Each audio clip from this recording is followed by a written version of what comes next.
There are mornings when the world feels ordinary. The hum of life, the laughter of children, the rhythm of footsteps on quiet streets. August 6th, 1945, was one such morning in Hiroshima, Japan. The sky was perfectly clear, a warm summer sun rising over the city.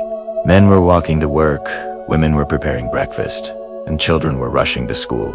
It was a city alive, completely unaware that in seconds it would become a chapter written in fire. At exactly 8:15 a.m., a blinding flash cut through the sky. The silence of the morning shattered. The first atomic bomb ever used in warfare exploded 1,900 feet above Hiroshima Center. In an instant, the city vanished beneath a wave of fire and wind hotter than the surface of the sun. 70,000 lives were gone in minutes. By the end of the year, what remained of Hiroshima was silence. Streets turned to ash. Shadows were burned into walls, the ghostly outlines of people who had stood there just moments before. Those who survived the blast were burned, blinded, crying out for water, searching for family members who would never answer. Years later, one survivor, a young girl named Shigeko Sasamori, recalled, "I saw people with their skin hanging, faces unrecognizable. I didn't know if they were men or women. I remember thinking this is what hell looks like." Among the ruins, one building stood defiant. Its steel frame was twisted, its dome scorched black. It was once the Hiroshima Prefectural Industrial Promotion Hall. The bomb had exploded almost directly above it, yet part of it remained standing. Today, that structure is known to the world as the A-bomb Doma, silent witness to the moment humanity nearly destroyed itself. For years, the survivors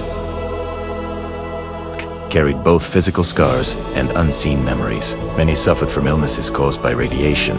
Many faced stigma and rejection from a society that didn't understand. Yet, they endured. They rebuilt. And most importantly, they told their stories. In 1955, just 10 years after the bombing, the people of Hiroshima opened the Hiroshima Peace Memorial Museum.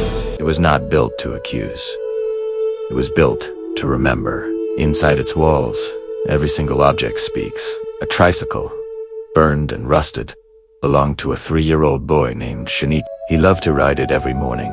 When the bomb fell, his grieving father buried the tricycle with him in their backyard. Years later, it was unearthed and brought to the museum, a small, silent reminder of innocence lost. Another display shows a school uniform, tattered and burned. It belonged to a 12-year-old girl named Yoko. Her mother searched for her 4 days before finding only that uniform. In a letter preserved in the museum, the mother wrote, "I washed it carefully, even though I knew she would never wear it again."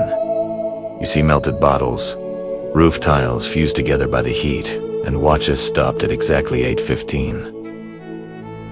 You see photos, letters, and drawings made by survivors. You hear the recorded voices come, trembling, but always honest. Every exhibit whispers the same truth. Remember us. Remember what happened here. The museum's message is not one of hatred. It is one of humanity. It is a call to our collective conscience, a plea to every person who enters. Do not let this happen again.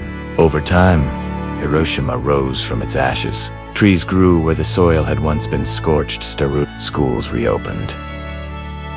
Children laughed in the streets again, and around the bomb dome, a vast park was built, the Hiroshima Peace Memorial Park.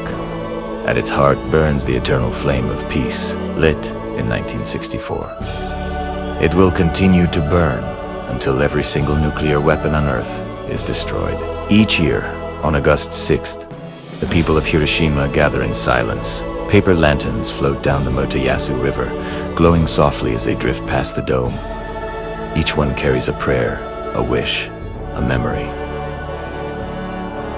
Some are for loved ones lost. Others are for a world that finally learns. A survivor once said, "We do not hate. We only want you to know what war can do."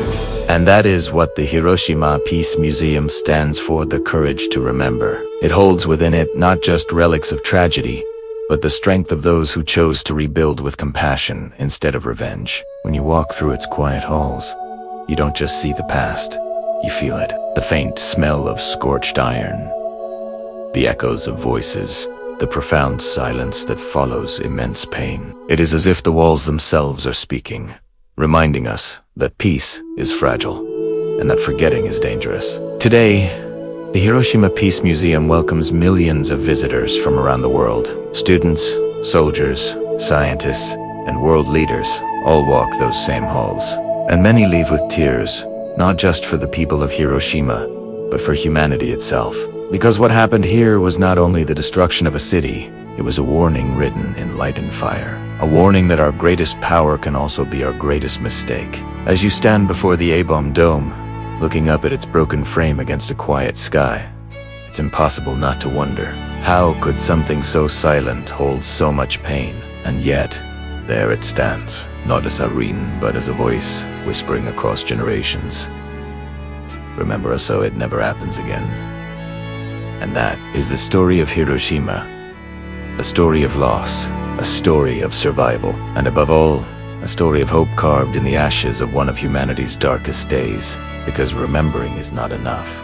Understanding is not enough. Only when we choose peace, every single day, can we truly say we have learned the lesson of Hiroshima. Thank you for watching. If this story moved you, please consider sharing it, so that these voices are never forgotten. Subscribe for more stories that matter.